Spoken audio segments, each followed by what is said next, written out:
Hi, my name is Kimberly Inez Mays, the Automated Thought Leader, and I want to talk to you about something that might be potentially triggering to a few people, but let's talk about it. Let's talk about the psychology of emails. And I don't really hear a lot of people talking about this. We talk about technology, we talk about strategy, we talk about implementation, but we don't talk about what goes on inside the minds of the person receiving the email and the person sending the email. So I'm going to talk about that right now. When I say the psychology of email, I really mean the psychology of pressing send, the psychology of pressing publish, the psychology of putting yourself out there, and the psychology of knowing that somebody somewhere might opt out. So let me just clear the air right now. If you are sending emails, no matter what your list is, no matter what you're sending, someone somewhere is going to opt out. That does not mean that your offer is no good. That does not mean that you are a bad person or you're a bad business or that you've done anything wrong. All it means is that that subscriber no longer wants to get emails from you. And it's important that you make sure that you aren't overanalyzing it, because that fear is going to paralyze you from sending out any other email communication, and you're going to leave the people who want to hear from you hanging. So for those that I've talked with over the years who say, well, email marketing really doesn't work. I get annoyed when I get emails, or I get too many emails. I hate getting emails, or, they're just going to opt out. It's more of a psychological feeling, because let me tell you something. When you do business with any big retailer, any big company, you give them your name, you give them your email, you give them your personal information. Guess what? That is going into a large database, and they are tracking you. They're tracking your purchase behavior, your online behavior, and they are making offers to you all the time. And chances are those are not the businesses that you complain about getting too much email from.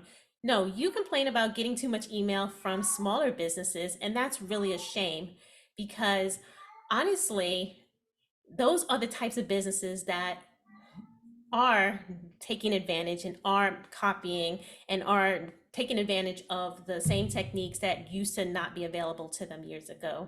The barrier of entry to do marketing automation, landing page, funnels, and tracking has never been lower than it is now.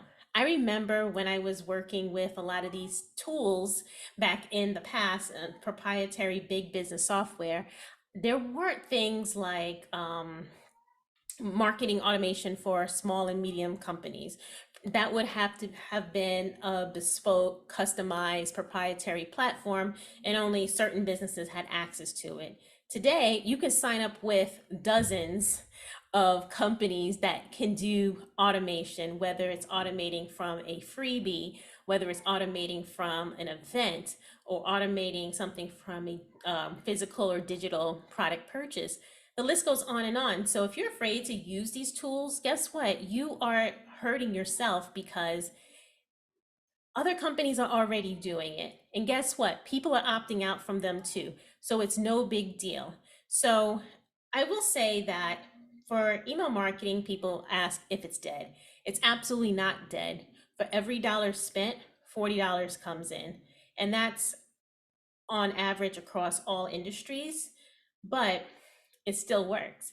It still works because every time somebody checks their email, I guarantee you that even if they never open it, they scroll past it, that recall of your brand is in their mind. So I don't want to hear, oh, well, I'm not sending email because I don't like email. Guess what? Your business is not about you, right? Your offer is not for you. So if you're holding back your offers because your own limiting beliefs tell you to do so, think about all the people that you could be helping that you're not reaching out to in a way that would reach out to them. And yes, if you're hearing meowing, that is my cat. But I just wanted to come on and say that. And I wanted to just encourage you, if you are feeling hesitant about setting up a email marketing automation or funnel or some sort of system that will consistently message people, to not be afraid to do so, because I've been doing this for 15 years And I know for a fact that other companies are doing it and they are successful with it, and you should be as well. So that's all I have to say about that in my Forrest Gump way. And if you are interested in learning more about these techniques and some of the things that you can do as a small service-based business, especially if you are a coach or speaker or author, I encourage you to pick up your copy of Perfectly Persuasive. I talk about the parallels between cats and digital marketing because, unlike dogs, cats won't just roll over and show you their belly, and neither will humans. Their time, attention, and trust all need to be earned. And in that book, I cover multi channel marketing, I cover email marketing, I cover automation, and I cover all of the strategies that I have implemented and worked on over the past decade and a half in my career. So I am rooting for you. I'm rooting for your success. Go out there and be great, and I'll speak to you next time. Bye.